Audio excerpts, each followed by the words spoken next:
ನನ್ನ ಹೆಸರು ಧನಂಜಯ. ನಾನು KPS ಶಾಲೆಯ 9ನೇ ತರಗತಿಯಲ್ಲಿ ಓದುತ್ತಿದ್ದೇನೆ. ನನಗೆ ಸಿಕ್ಕಿರುವ ಪುಸ್ತಕ ರಾಬಿನ್ಸನ್ ಕ್ರೂಸೋನ ಸಾಹಸಗಳು.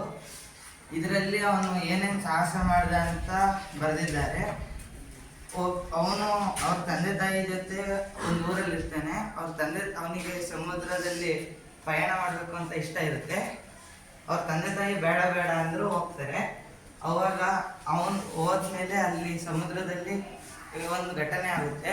ಅಲೆಗಳೆಲ್ಲ ಶಿಪ್ಪಿಗೆ ಹೊಡೆದ್ಬಿಟ್ಟು ಶಿಪ್ಪು ಮುರಿದೋಗುತ್ತೆ. ಅವನು ಸಮುದ್ರ ಅಲೆಗಳಿಗೆ ಕೊಚ್ಕೊಂಡ್ಬಂದ್ಬಿಟ್ಟು ಒಂದು ದ್ವೀಪಕ್ಕೆ ಸಿಗ್ತಾನೆ. ಅಲ್ಲಿ ಅವನಿಗೆ ತಿನ್ನಕ್ಕೆ ಏನಿರಲ್ಲ. ಅಲ್ಲಿ ಕತ್ಲಲ್ಲಿ ಏನೇನು ಮಾಡಬೇಕು ಅಂತ ಏನು ಗೊತ್ತಾಗ್ತಿರಲ್ಲ. ಅಲ್ಲೇ ಕಲ್ಲುಗಳು ಸಿಗ್ತವೆ. ಅಲ್ಲೇ ಬೆಂಕಿ ಕಚ್ಬಿಟ್ಟು ಅಲ್ಲೇ ಇರ್ತಾನೆ. ಅವನಿಗೆ ತಿನ್ನಕ್ಕೆ ಏನಿರಲ್ಲ. ಅವಾಗ ಅಲ್ಲೇ ಕೃಷಿ ಮಾಡ್ಕೊಂಡು ಹಣ್ಣು ಹಂಪಲು ತಿನ್ಕೊಂಡಿರ್ತಾನೆ. ಆಮೇಲೆ ಅವನಿಗೆ ಒಂದು ಮೇಕೆ ಸಿಗುತ್ತೆ. ಅದರಲ್ಲಿ ಹಾಲು ಕರೆದ್ಬಿಟ್ಟು ಹಾಲು ಕುಡ್ಕೊಂಡು ಅಲ್ಲೇ ಇರ್ತಾನೆ. ಆಮೇಲೆ ಅವನಿಗೆ ಒಂದು ಗಿಳಿ ಸಿಗುತ್ತೆ. ಆ ಗಿಳಿಗೆ ಮಾತೆಲ್ಲ ಕಲಿಸ್ಬಿಟ್ಟು ಅವನನ್ನು ಫ್ರೆಂಡ್ ಮಾಡ್ಕೊಂತಾನೆ. ಆಮೇಲೆ ಒಬ್ಬ ಶುಕ್ರವಾರ ದಿನ ಒಬ್ಬ ಇವನು ಸಿಗ್ತಾನೆ. ಅವಾಗ ಅವನಿಗೆ ಶುಕ್ರವಾರ ಅಂತಲೇ ಹೆಸರಿಡ್ತಾನೆ.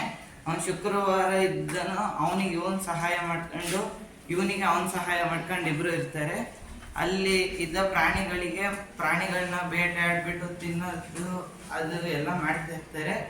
ಆಮೇಲೆ ಅಲ್ಲಿ ಒಂದು ಬ್ರಿಟಿಷ್ ಹಡಗು ಸಿಗುತ್ತೆ. ಅವಾಗ ಕಾಣಿಸುತ್ತೆ. ಅವಾಗ ಹಡಗಿನಲ್ಲಿ ಅವ್ರ ಊರಿಗೆ ಹೋಗಿ ಅವ್ರ ತಾಯಿನಾಡನ್ನ ಸೇರ್ತಾರೆ.